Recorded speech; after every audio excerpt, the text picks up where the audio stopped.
Rồi những khi cả là mà ní bên nhà đi anh tôi là thì nhẹ nhẹ trong tí cái đấy nhập bài mà về đi anh cái mà nhà gì được AI nguyên chi bọn nó như tầm đi nguyên chi mình quênပြောđấy tôi nói là sinh côngဖြစ်တယ်tôi can quay được so với đó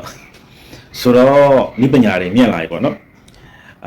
ဒီအခု AI နည်းပညာကကျွန်တော်တို့ဗျာဒိတ်ကျမ်းထဲမှာပြောထားတဲ့ level ထိမရောက်သေးဘူးနည်းပညာဆက်ပြီးတိုးတက်အောင်မှာဘုရားသခင်ကအစလည်းဖြစ်တယ်အဆုံးလည်းဖြစ်တယ်အတိတ်ပြစ္ဆုတ်ပံအနာဂတ်အလုံးစုံကိုသိတော်မူသောဘုရားသခင်ဖြစ်တယ်အခု AI နည်းပညာကအခုမှအစပဲရှိပါသေးတယ်AI ကကြောက်စရာတော့မဟုတ်ဘူးဒါပေမဲ့အဲ့ဒီနည်းပညာကမတမာသူမကောင်းတဲ့သူလက်ထဲမှာရောက်သွားရင်တော့သူကခြေလဲတော့ဥပမာဆိုရင်ဓာကောင်းတက်လက်ကစစ်သူရဲ့ကောင်းရဲ့လက်ထဲမှာရောက်သွားရင်ထိုစစ်သူရဲ့လက်အောက်မှာရှိတဲ့သူတွေအတွက်ကတော့အကွဲအကာဖြစ်တယ်ဒါပေမဲ့အဲ့ဓာကောင်းတက်လက်က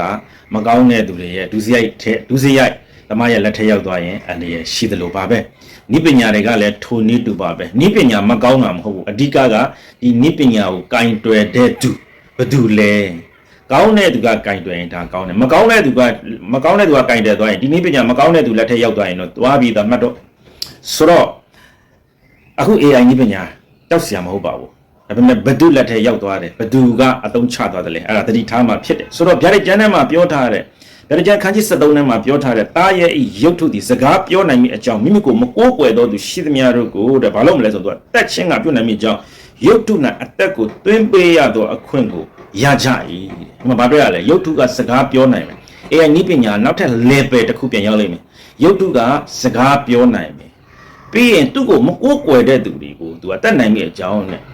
သူ့မှာအသက်သွင်းပေးမယ်ဆိုတော့ဒါကဘာလဲစင်ကျင်တဲ့အခါမှာတော့အခုဖြစ်နေတာအဲ့ဒီ level မရောက်သေးဘူးဒါပေမဲ့ဒီကနောက်ပိုင်းဖြစ်လာလိမ့်မယ်အဲ့ဒါကဘာလဲတားရဲရုပ်ထုဆိုတာကျန်တာမှာတားရဲဆိုတာကပြောမဆိုရင်ဒုစရိုက်ကိုပြုတ်တော်သူပေါ့နော်ဒီမှာဆိုအာဓမလူကိုတားရဲလို့ပုံထားတယ်တကယ်ဆိုကဘာကြီးက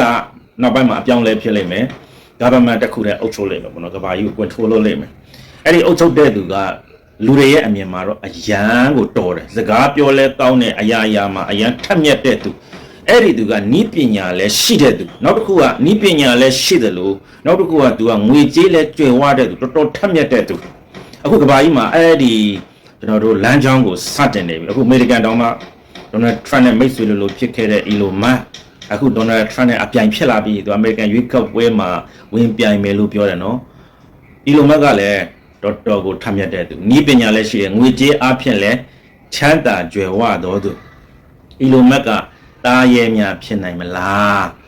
းလို့တော့ဘုရားကမဖော်ပြတဲ့အတွက်ကြောင့်မလို့ပြောလို့မရပါဘူးဒါတော့ဟာသအနေနဲ့ပေါ့နော်ဟာသအနေနဲ့လည်းဖြစ်တယ်စဉ်းစားစရာအနေနဲ့လည်းဖြစ်တယ်ဆိုတော့အနာဂတ်မှာအုပ်ချုပ်မဲ့ကဘာကြီးကိုဥဆောင်မဲ့သူကဒီလူကတော်တော်ထမ်းမြတ်တယ်သိပ္ပံပညာနဲ့ပတ်သက်ပြီးတော့ထမ်းမြတ်တဲ့သူဖြစ်တယ်ငွေကြေးလည်းကြွယ်ဝတဲ့သူဖြစ်တယ်သူကအာဏာလည်းရှိတယ်သူ့မှာသုံးခုလုံးပိုင်ဆိုင်သွားပြီစကြကျွန်တော်လူကသူ့မှာငွေကြေးလဲကျွဲဝရတယ်နိပညာလဲရှိတယ်ဗျာအာဏာလဲရှိတယ်သုံးခုရသွားပြီဆိုရင်ဒီလူကလှုပ်ချင်တာလှုပ်တော့မှာအဲ့ဒါဆိုအန်တရဲ့အရန်ကိုကြီးသွားပြီဗျာဒီကျမ်းမှာပြောထားတဲ့လူကအဲ့လိုလူမျိုးပဲနိပညာလဲရှိတယ်အရာထက်မြက်တယ်ငွေကြေးလဲကျွဲဝပြည့်စုံတယ်အာဏာလဲရှိသွားတယ်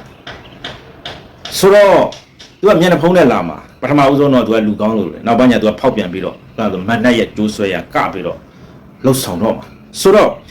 အဲ့ဒီအနာဂတ်မှာအုပ်ချုပ်မဲ့ကမ္ဘာခေါင်းဆောင်ပေါ့နော်ကမ္ဘာကြီးကိုအုပ်ချုပ်မဲ့သူကဘာလုပ်မလဲဆိုတော့သူ့လိုမျိုးကလုံးပုံတူတားရဲ့လူတယောက်ပေါ့နော်ကလုံးရုပ်ထုလုပ်နေတယ်ဒါပေမဲ့အဲ့ရုပ်ထုကတကယ်ဆိုရင်ကလုံးလူအစ်စ်မဟုတ်ဒါပေမဲ့အစ်စ်လိုပဲစကားလည်းပြောနိုင်တယ်ပြောမဆိုရင်အသက်လည်းတွင်းမယ်တွားနိုင်လာနိုင်မဲ့ပုံပဲဒီပညာအထိရောက်လိမ့်မယ်ဟောတော့ तू ကတာမန်လူဆိုရင်တော့နေရာတကာတွားရင်ပင်ပန်းတယ်ဒါပေမဲ့ तू ကကလုံးသူ့နေရာသူပြောချင်တဲ့စကားတွေကိုအဲ့ကလုံးကပြောတော့မှာရုပ်ထုကပြောတော့မှာလူတွေကအဲ့ဒါကိုတချို့ကအဲ့ရုပ်အဲ့ဒါကိုတော့ကိုးကွယ်ကြလိမ့်မယ်သူမှသူကိုးကွယ်တယ်ဆိုတာဘာလဲသူမှသူအယူတည်ပေးကြတာပေါ့နော်အနာဂတ်မှာအဲ့ဒီသူပေါ်လာလိမ့်မယ်သူကဘာလုပ်မလဲဆိုရင်ကမ္ဘာစီးပွားရေးကိုသူကပြောင်းလဲပလိုက်မှာထိန်းချုပ်လိုက်မှာအဲ့ကလုံးကထိန်းချုပ်မှာဘာထိန်းချုပ်မလဲဆိုရင်သူ့ရဲ့ကုတ်နံပါတ်သူကထိန်းချုပ်မဲ့ကုတ်နံပါတ်က63လို့အဲ့ကနေထိန်းချုပ်မှာအခုစနေပြီအခုဆိုကတ်တွေပေါ့နော်ကတ်တွေထဲမှာတချို့ဆိုဒီကတ်ရှိတိုင်းတချို့နိုင်ငံတွေမှာလေရင်စီလို့ရကားစီလို့ရဈေးဝယ်လို့ရတယ်အများကြီးရုပ်သုံးလွယ်ကူတော့ဒီပတ်စံကိုင်းစရာမလိုအဲ့ကတ်လေးရှိတာနဲ့သူတို့အဲ့ကတ်နဲ့အဲ့ကတ်သုံးဆွဲခွင့်ရှိတဲ့နိုင်ငံဥပမာယူရိုဆိုယူရိုနိုင်ငံအားလုံးအဲ့ကတ်လေးရှိတဲ့အကုန်လုံးအစင်ကိုပြေးနေတာအခုကကတ်တောင်မသုံးတော့ဘူးသူကဘာ ဘာသုံးမလဲဆိုရင်ကုတ်နံပါတ်ပဲသုံးမှာအဲ့ကုတ်နံပါတ်ကကတ်ထဲမှာထည့်တော့မယ်နဲ့လူရဲ့နတ်ဖူးမှာတချို့ကနတ်ဖူးမှာထည့်လိမ့်မယ်တဲ့နတ်ဖူးမှာကြိုက်တဲ့သူကနတ်ဖူးမှာထည့်တော့တချို့ကဘယ်မှာထည့်လဲဆိုလက်မှာထည့်လိမ့်မယ်အဲ့ဒါကြောင့်မလို့ဘုရားခင်ကဟိုလွန်ခဲ့တဲ့ဓမ္မဟောင်းကာလကလေးကဘာလဲဆိုတော့စေးမညောင်မထိုးရအောင်စုပ်မတန်ပူမထိုးရဆိုတော့အဲ့ဒါကိုပြောတာဖြစ်တယ်အဲ့အနာဂတ်ကိုမျိုးကိုပြီးတော့တန်ပူမထိုးရဘူးဒါမထိုးဘူးအဲ့ဒါကိုဘယ်သူတွေကမထိုးဘူးလဲဆိုရင်ဂျူးလူမျိုးတွေအဲ့ဒါမထိုးတန်ပူမထိုးရသူကဂျူးလူမျိုးတွေပြည့်ညက်တရားကိုလိုက်နာတဲ့အတွက်ကြောင့်မို့သူတို့ကအဲ့ဒီကုတ်နံပါတ်ကိုသူတို့ကဂျူးလူမျိုးဂျူးဘာသာကိုလိုက်နာတဲ့သူတို့လုံးဝမထိုးဘူးပြီးရင်ယုံကြည်သူတွေမထိုးဘူးဒါပေမဲ့ခြေဆောင်ခြင်းကတချို့ကတော့ခြေဆောင်ခြင်းကအဲ့ဒါလာပြီးမှဖြစ်မယ်ဒါပေမဲ့ဘေးဒဏ်ကြီးမတိုင်ခင်မှာခြေဆောင်ခြင်းကလာမှာဘေးဒဏ်ကြီးဆိုတာပြစ်ပေးရကာလခြေဆောင်ခြင်းကပေါ့နော်ဒါပေမဲ့အဲ့ဒီသူကခြေဆောင်ခြင်းနဲ့ဘေးဒဏ်ကြီးကာလကြားထဲမှာဖြစ်မလားဘေးဒဏ်ကြီးကာလထဲမှာဖြစ်မလားတိတိကျကျတော့ဖော်ပြမထားဘူးဘေးဒဏ်ကြီးအစမှာခြေဆောင်ခြင်းနဲ့ဘေးဒဏ်ကြီးအစမှာဖြစ်မလားမပြောတတ်ဘူးအဲ့လိုကပေါ်လာမှာ तू ကဘာလုပ်မလဲဆိုရင်သူ့လိုမျိုးကလုံးလူတစ်ယောက်ရုပ်ထုတစ်ခုလုပ်လိုက်မယ် तू ကသူ့အစအရာရာလုပ်နိုင်သွားပြီ तू ကနှစ်ယောက်ပို့ပြီးတော့အလုတ်တွင်ကျဲသွားတာကလုံးက तू ကပင်မနာမရှိတော့ဘူးလေရုပ်ထုကသူကAI နိပညာနဲ့လောက်ထားတာဖြစ်တော့ကြောင့်သူ့လိုတပုံစံနဲ့ကဘာရသွားနေတယ်သူမှမောပတ်မှမရှိတော့ဘူးသူကအဲ့လိုမျိုးနဲ့အလုတ်တွေတွင်လိုက်မယ်ဒါပေမဲ့အန်တရဲ့အရန်ကြီးမားပါတယ်တချို့လူတွေကမသိတဲ့လူတွေဘာလို့လဲလက်မှာထည့်လိုက်မယ်ချစ်ပြားလေးနှစ်ခုမှထည့်လိုက်မယ်ကုတ်နံပါတ်လေးချစ်ပြားလေးဆိုတော့ကုတ်နံပါတ်လေးပဲအဲ့ဒါလေးထည့်လိုက်မယ်အဲ့ဒါလေးထည့်သွားရင်သူကပတ်စံကိုင်းစရာမလိုသူကငွေဒီငွေကြေးတွေအားထဲမှာရှိပြီးသားသွားကျင်တဲ့နေရာဈေးဝယ်လို့ရသွားတယ်အဲ့ကုတ်နံပါတ်လေးတိဆိုဖတ်လိုက်စကန်ဖတ်မှာတချို့ market တွေကလူတိုင်းဝယ်လို့မရတော့အဲ့ဒီကုတ်နံပါတ်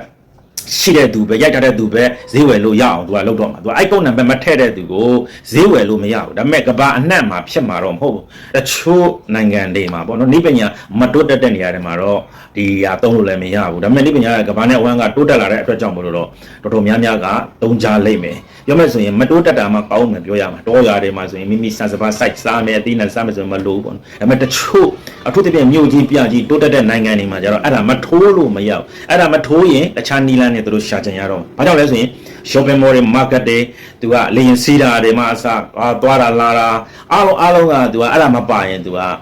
သွားလာလို့မရဝယ်စားလို့မရဘူးဆိုတော့ဒါကတော့ယုံကြည်သူတွေအဲ့ကာလချီတောင်ချင်းမလာသေးဘူးဆိုရင်ပေါ့ဆိုတော့ယုံကြည်သူတွေကတော့ဒါရှောင်မယ်တခြားလူတွေကတော့ဒါကိုသိတဲ့သူတွေကတော့ရှောင်မယ်ဒါမသိတဲ့လူကထိုးမယ်ထိုးတဲ့သူတွေကနောက်ပိုင်းမှာဘာဖြစ်လာမလဲဆိုရင်အရန်အန္တရာယ်ကြီးတာကအဲ့ဒီချစ်ပြားက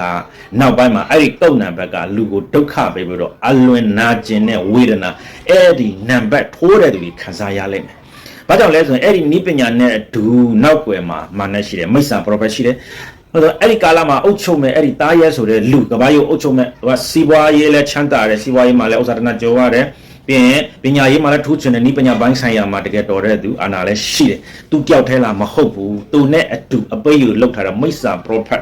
ဆိုတဲ့ဝိညာဉ်စုနမိတ်လက္ခဏာလည်းသူကလုံလိုက်မယ်ဆိုတော့ကျွန်တော်တို့ဒီသင်းကောက်ကြားတဲ့သူတိုင်းဆင်ခြင်နိုင်ကြပါစေအကယ်၍တင်မိခဲ့လို့အဲ့ဒါထိုးရမယ်ဆိုရင်တင်ရှောင်လိုက်ပါအဲ့ဒါကတင့်အတွက်အရန်ကိုဒါကဒုက္ခရောက်စေလိမ့်မယ်အရာဖြစ်တယ်မထိုးပါနဲ့လို့ပြောချင်တယ်ယုံကြည်သူများဒီကာလရဲ့အချိန်ကာလကိုပိုင်းခြားနိုင်ပါစေ